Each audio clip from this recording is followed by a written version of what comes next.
got genius in you. Challenge yourself, push yourself, make yourself come up with something. Use your imagination. And what you will find is that you know more than you realize that you know. That you're more creative and more resourceful than you realize that you are. And as you do that, the more you do it, the easier it will become. At first, it's going to be a struggle. And after you get into a certain level of consciousness, you will ask yourself, how is it that I didn't see this before?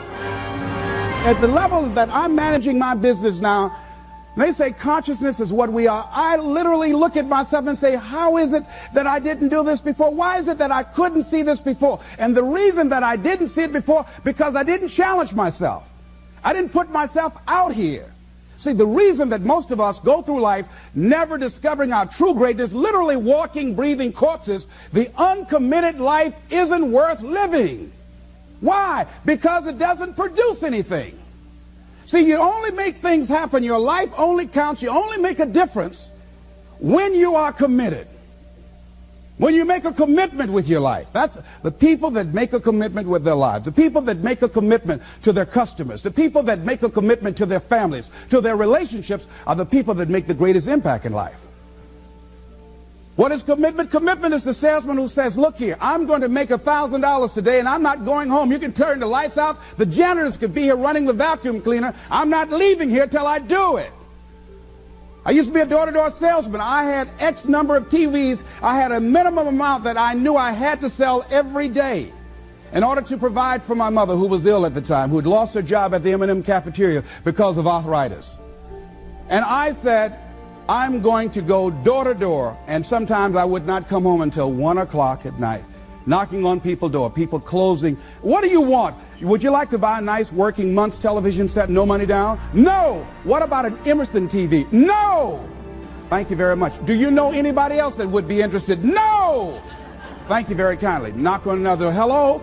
Would you like to buy a nice working television set, no money down? No, get away from our door. Thank you very kindly. Do you know anybody else who would be? Yeah, my cousin, he lives 2 doors down. Thank you very kindly. I tell him you sent me. When I heard your cousin told me that you wanted to buy a television set, told me to come here and talk to you, we got a special discount for you. Yes, come in, I'm interested.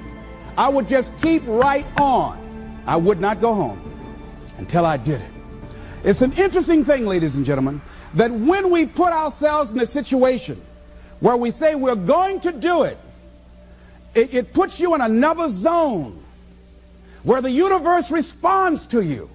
When you have that kind of consciousness, see, the universe responds to the man or woman that refuses to be denied, because that is your commitment. That business that you want, that book you want to write, that dream that you have of controlling your destiny, that is yours. That power to create that and to manifest that, that is yours. That's available to you. But you've got to be willing to stand there and face disappointment, not have support, be lonely, doubt yourself sometimes, be rejected again and again and again, become bankrupt if necessary, again and again and again, and refuse to turn around until life gives it up. Nothing can resist a person that has that kind of commitment. The people that have made a difference on the planet. When a John F. Kennedy said, we will go to the moon in the next decade, he spoke it. That was a commitment, and people shared that vision.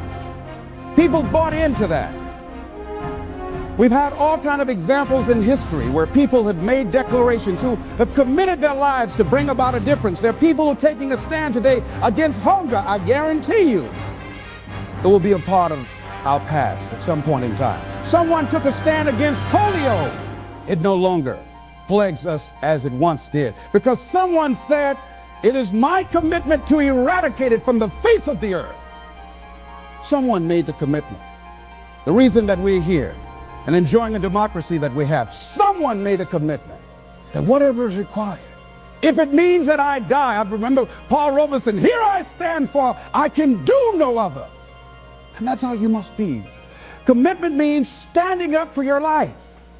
It means honoring yourself. It means beginning to say and to see and recognize your alignment and oneness with the universe, and that you are a channel for life to express through. And we short-circuit it with anger. We short-circuit it with fear. We short-circuit it with envy. We short-circuit it by being lazy or apathetic or giving up easily. Why? We say, oh, it's too hard, it's too hard. We don't challenge our spirit. Ladies and gentlemen, there's nothing as powerful as the human spirit. You can't destroy it. You can pervert it, but you can't destroy it. I was reading Man's Search for Meaning by Viktor Frankl. What a powerful book. I'm reading it now for the 7th time. And he gives so many graphic examples of the power of the human spirit.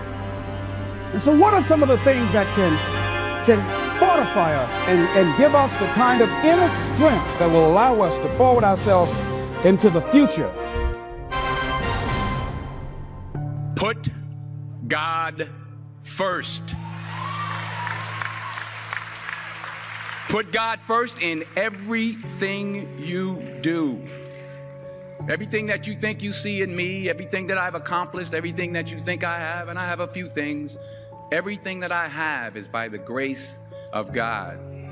Understand that. It's a gift.